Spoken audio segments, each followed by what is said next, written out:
Hi guys, అందరూ ఎలా ఉన్నారు? నేను మీ తెలుగు మ్యాన్ని. సరాసరి టాపిక్ లోకి వెళ్ళిపోదాం. ఢిల్లీ పోలీసులు అధికారిక ట్విట్టర్ ఖాతా నుంచి అహ్మదాబాద్ పోలీసులకి ఒక ఫన్నీ ట్రోలింగ్ మెసేజ్ చేశారు. ఇది India versus New Zealand T20 world cup 2026 final match అనంతరం వచ్చింది. ఇండియన్ బ్యాట్స్మెన్ బాగా ఆడి చాలా సిక్సర్లు, బౌండరీలు కొట్టి బంతును స్టేడియం అవతలికి పంపేశారు. దీంతో న్యూజిలాండ్ ఫ్యాన్స్ బంతులు కనబడటం లేదు అని కంప్లైంట్స్ ఇస్తారేమో అని ఢిల్లీ పోలీసులు జోక్ చేస్తూ అహ్మదాబాద్ పోలీసులను ట్యాగ్ చేశారు. దీంతో అహ్మదాబాద్ పోలీసులు థ్యాంక్స్, మా అటెన్షన్ కి తీసుకొచ్చినందుకు మేము ఆల్రెడీ ఈ మ్యాటర్ ని హయ్యర్ అఫీషియల్స్ కి రిపోర్ట్ చేశాం అని జోక్ గా రిప్లై ఇచ్చారు. దీనికి యూపీ పోలీసులు కూడా ట్యాగ్ చేస్తూ ముందు కంప్లైంట్ బంతి మిస్సింగ్ అని, ఇప్పుడు కొత్త కంప్లైంట్ న్యూజిలాండ్ బ్యాట్స్మెన్ లైనప్ అంతా మిస్సింగ్ అని, ఇది లా అండ్ ఆర్డర్ ప్రాబ్లం కాదు అని, ఇది బూమ్రా మ్యాజిక్ అని యూపీ పోలీసులు కూడా ఈ ఫన్ లో జాయిన్ అయ్యారు. ఈ ఫన్నీ ట్రోలింగ్ కి మీరేమనుకుంటున్నారో కింద కామెంట్ చేయడం మాత్రం మర్చిపోకండి. కరీనా కపూర్ ఇటీవల ది హాలీవుడ్ రిపోర్టర్ ఇండియా ఇంటర్వ్యూలో కళ్యాణి ప్రియదర్శిని అండ్ అనన్య పాండేతో కలిసి బాలీవుడ్ లో ప్రస్తుత ట్రెండ్ పై ఓపెన్ గా క్రిటిక్ చేసింది. అయితే కరీనా కపూర్ ఇలా అనింది, ఇప్పుడు బాలీవుడ్ లో థ్రిల్లర్, క్రైమ్, హింస అండ్ బ్లడ్ నిండిన సినిమాలే ఎక్కువ వస్తున్నాయని చెప్పింది. Fun, energy, colourful scenes, songs, love and romance ఏమీ లేవని ఆమె అనింది. ఆమె రొమాన్స్ లవర్ అయినప్పటికీ ఇప్పుడు మహిళలకు బలమైన సబ్స్టాన్షియల్ రోల్స్ తక్కువగా వస్తున్నాయని చెప్పారు. అంతేకాకుండా తనకి స్క్రిప్ట్స్ చాలా తక్కువ వస్తున్నాయని ఆమె ఫీల్ అవుతుంది. ఆ తర్వాత కళ్యాణి ప్రియదర్శిని ఈ trend like hyper masculinity, violence audience demand వల్ల వచ్చిందని, ప్రొడ్యూసర్ డెస్క్ మీద కూర్చొని ట్రెండ్ డిసైడ్ చేయడం కాదు, ఆడియన్స్ ఏది చూడాలనుకుంటున్నారో అదే డిసైడ్ అవుతుంది అని అన్నారు. అండ్ కాస్టింగ్ పై కూడా ఆడియన్స్ ఇన్ఫ్లుయెన్స్ ఉందని, ఇది తాత్కాలిక ట్రెండ్ మాత్రమే అని, లాంగ్ టర్మ్ లో కొనసాగదు అని ఆమె బిలీవ్ చేస్తుంది. అండ్ దెన్ అనన్య పాండే ఈ ట్రెండ్ పదే పదే ఒకేలాగా ఉందని ఫీల్ అవుతుందట.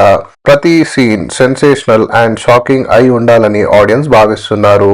అద్భుత దృశ్యాలు చూపించడానికి వయలెన్స్, షాకింగ్ ఎలిమెంట్స్ ని ఈజీగా ఉపయోగిస్తున్నారని, ప్రజలు షాకింగ్ థ్రిల్ ని ఇష్టపడుతున్నారని, ఇదే ఇప్పుడు ఈజీగా థియేటర్స్ లో సెల్ అవుతుందని ఆమె అన్నారు. ఒక లిటిల్ ఫ్యాన్ అండ్ మన హీరోయిన్ విజయ్ దేవరకొండ మధ్య ఇన్స్టాగ్రామ్ లో ఒక వీడియో వైరల్ అయింది. ఒక చిన్న అమ్మాయి తన ఫేవరెట్ హీరోయిన్ విజయ్ దేవరకొండని ఇన్స్టాగ్రామ్ లో ట్యాగ్ చేస్తూ ఆమె సాడ్ గా ఇలా అడిగింది, నేను కూడా నీ ఫ్యాన్ నే కదా అన్నయ్య, నీ వెడ్డింగ్ కి ఎందుకు ఇన్వైట్ చేయలేదు, మాకు ఏమైంది అని అనింది. దీనికి విజయ్ చాలా స్వీట్ గా లవ్లీగా రిప్లై ఇచ్చాడు, బుజ్జి తల్లి ఇంటికి పిలుస్తా లంచ్ కి, నీకు ఏ ఫుడ్ స్వీట్స్ ఇష్టమో చెప్పు, ఇంట్లోనే అన్ని చేయిస్తా, మనమంతా కలిసి బాగా తిందాం అని విజయ్ రిప్లై ఇచ్చాడు.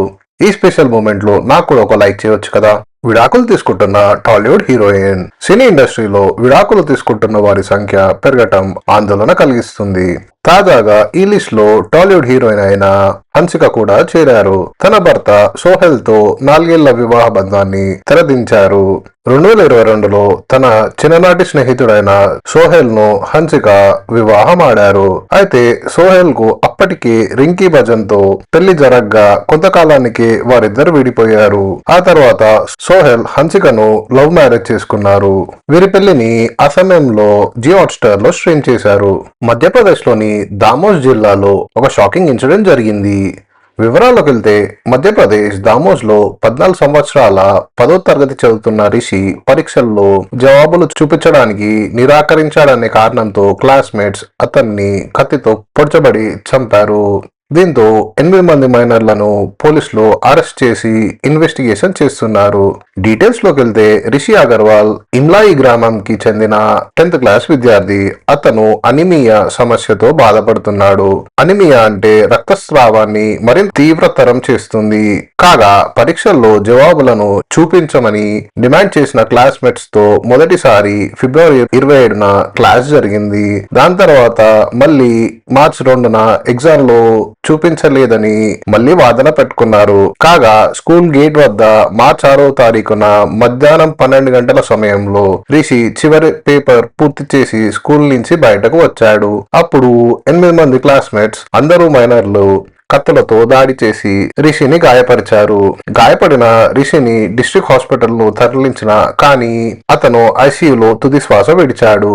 దీంతో Kotwali city SI HR Pandey ప్రకారం 8 మంది మైనర్లను డీటైన్ చేశారు అని, వారిని ఇంట్రాగేట్ చేస్తున్నామని చెప్పారు. ఐపీసీ సెక్షన్ లో మర్డర్ అండ్ కాన్స్పిరెన్సీ కింద కేసుని రిజిస్టర్ చేశారు. జువెనైల్ జస్టిస్ బోర్డ్ కు కేసును ట్రాన్స్ఫర్ చేశారు. ఇన్వెస్టిగేషన్ అన్ని కోణాల్లో లైక్ కమ్యూనల్ లేదా ఇతర మోటివ్స్ ఏమన్నా ఉన్నాయా అని కూడా చూస్తున్నారు. ఇప్పటికీ రిషి కుటుంబం నుంచి ఏ అధికారిక స్టేట్మెంట్ రాలేదు. కానీ స్థానిక మీడియాలో జస్టిస్ కావాలని క్రై చేస్తున్నారు. రిషి ఏకైక కుమారుడు అని రిపోర్ట్లు కూడా వస్తున్నాయి. స్కూల్ నుంచి ఏ రెస్పాన్స్ లేదు, కానీ పోలీసులు స్కూల్ పైన కూడా నిఘా ఉంచారు. ఈ ఇన్సిడెంట్ ను మీరు కూడా ఖండిస్తున్నారు అంటే సబ్స్క్రైబ్ చేయండి. చూద్దాం మనం కూడా ఎంతమంది ఖండిస్తున్నారో. మరి మన నెక్స్ట్ టాపిక్ కూడా ఎంపీ నుంచే. మధ్యప్రదేశ్ లోని ఖాండ్వా జిల్లాలో ఒక చిన్న గ్రామంలో పొలం దగ్గర ఒంటరిగా గుడిసెలో నివసిస్తున్న 90 ఏళ్ల వృద్ధ మహిళపై గత గురువారం అర్ధరాత్రి సమయంలో 4 ముసుగు ధరించిన దుర్మార్గులు దాడి చేశారు. వారు ఆమెని లైంగికంగా దోపిడీ చేశారు. ఆ తర్వాత ఆమెని చంపేయాలని దగ్గరలో ఉన్న బావిలో విసిరేశారు. అద్భుతంగా ఆమె బయటకు ఎక్కి బతికింది. ఆ రాత్రంతా భయంతో గాయాలతో ఒంటరిగా ఉండిపోయింది. ఉదయం తన కూతురికి చెప్పగానే కూతురు ఆమెను జిల్లా ఆసుపత్రికి వెంటనే తీసుకెళ్లింది. డాక్టర్లు లైంగిక దాడి జరిగిందని కన్ఫర్మ్ చేశారు. ఆ తర్వాత పోలీసులు కేసు నమోదు చేశారు. భారతీయ న్యాయ సంహితి సెక్షన్ లో 70 కింద ఎఫ్ఐఆర్ నమోదు చేశారు. స్పెషల్ ఇన్వెస్టిగేషన్ ఏర్పాటు చేసి అదనపు ఎస్పీ నేతృత్వంలో 3 టీంలను తయారు చేశారు. సీసీటీవీ స్కాన్, స్థానికులను వివరాలు అడిగి తెలుసుకోవడం, రైట్స్, అలానే సమాచారం ఇచ్చిన వారికి 10,000 రివార్డ్ అని కూడా చెప్పారు. ఇంకా ఎవరు అరెస్ట్ కాలేదు. ఆమె ఆరోగ్యం ప్రస్తుతానికి స్థిరంగా ఉంది. సమాజంలో వ్యక్తిగత స్వేచ్ఛ వర్సెస్ వివాహ ఒత్తిడి పైన మీ అభిప్రాయం ఏంటి? ఎందుకంటే ఇప్పుడు మన నెక్స్ట్ టాపిక్, ఈ యువతి తన హెయిర్ ని కట్ చేసుకొని కెమెరా ముందు కూర్చొని ఇలా మాట్లాడుతుంది. నేను ఒక సత్యాన్ని చెప్పాలనుకుంటున్నా. ఇది నా జుట్టు, నేనేం చేశానో చూడండి. ఒత్తిడి వల్ల ఇలా చేశాను. నాకు కూడా ఇతర అమ్మాయిలాగా జుట్టు అంటే చాలా ఇష్టమే, కానీ కావాలనే ఇలా చేశాను. వివాహ ఒత్తిడి చాలా ఉంది నా పైన. ఏం చేయాలి? సమాజంలో మహిళలు బోల్డ్ డెసిషన్ తీసుకుంటే జడ్జ్ చేస్తారని, కానీ పురుషులు చేస్తే లేదని ప్రశ్నించింది. మహిళలపై వివాహ ఒత్తిడి, సామాజిక డబుల్ స్టాండర్డ్స్ లైక్ పురుషులు వర్సెస్ మహిళలు మీద క్రిటిక్ వేస్తూ మహిళలు సొంత కళలు, స్వేచ్ఛ కోసం బోల్డ్ డెసిషన్ తీసుకోవాలని ప్రోత్సహిస్తుంది. సరేగా ఈ వీడియోకి ఇంతే. మరి లైక్ చేయండి, సబ్స్క్రైబ్ చేయండి. నాకేమైనా సజెషన్స్ ఇవ్వాలనుకుంటున్నారా? కింద కామెంట్ చేయడం మాత్రం మర్చిపోకండి. రేపు కలుద్దాం మరి. బాయ్.